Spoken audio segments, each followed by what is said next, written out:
Hello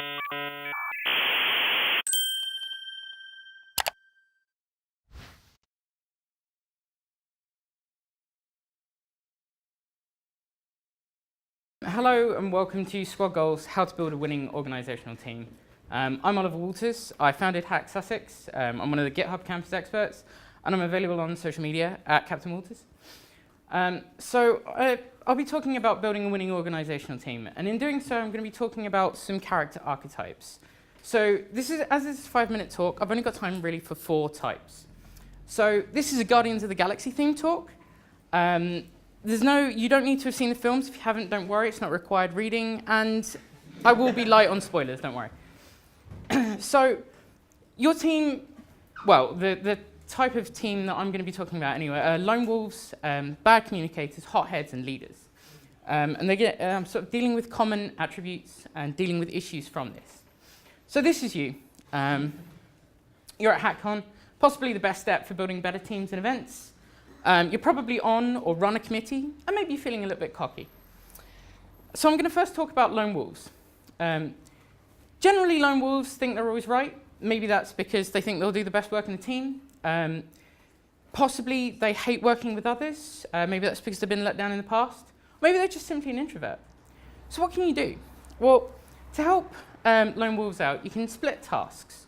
So work can be done individually in their preferred environment, as long as you bring it back together and have a group feedback at the end.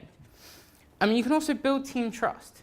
So issuing praise in meetings in front of your lone wolf will help them build trust in their teammates and faith that you can work together. So building your lone wolf's confidence in their team, encouraging them to use their strengths to contribute, can help make them a team player before they've even realized it. Next, we have bad communicators. These are people that don't reply on Facebook or WhatsApp. Maybe they won't raise ideas at meetings freely. They only respond in person or misunderstand tasks and jobs easily, like the GIF in the picture. So what can you do? We can make it easy for them to respond.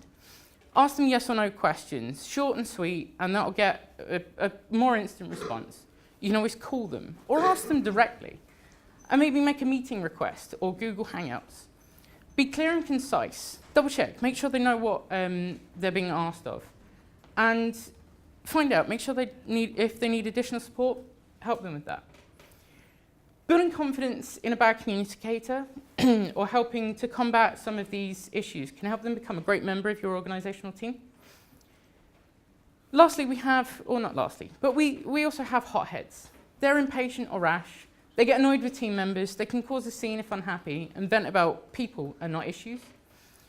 So how can you help them? Well, really listen. The problem might not be obvious. Try and ask them, don't ask them what's wrong. Try and say, I think this is your problem, and it might offer a better response. Asking them, they can just be like, well, you don't know. But saying, I think you're angry about this, no, that's not what's wrong. And so it can help get a better response from them. Focus on actions, not them as an individual. Say, I don't like this behavior, your aggression is, not okay here, rather than saying, you're an aggressive person, please stop. Because that will also invoke a negative response. And most importantly, keep calm. But what I would say is overall hotheads can be the most problematic. Some behavior can be called out, and that might have a calm response. Sometimes they might explode. Remember, you're in charge, and it's worth consulting your students' union if you have a particularly aggressive member in your committee. If you can direct that fire into a fiery passion for your community, a hothead can do great things and benefit your team considerably. And lastly, we have leaders. Leaders inspire others, they rally the team, they listen to others, and they drive the community. And how can you help them? Well, that's you. You're all here, you're all at Hackcon, you've all come to Hackcon. All of you are leaders, even if you don't believe it. If you've never done anything before, then the first step to being a leader was coming here. And if you have run or helped run an event, and yes, making sure the kettles are boiling does count, you are already a leader.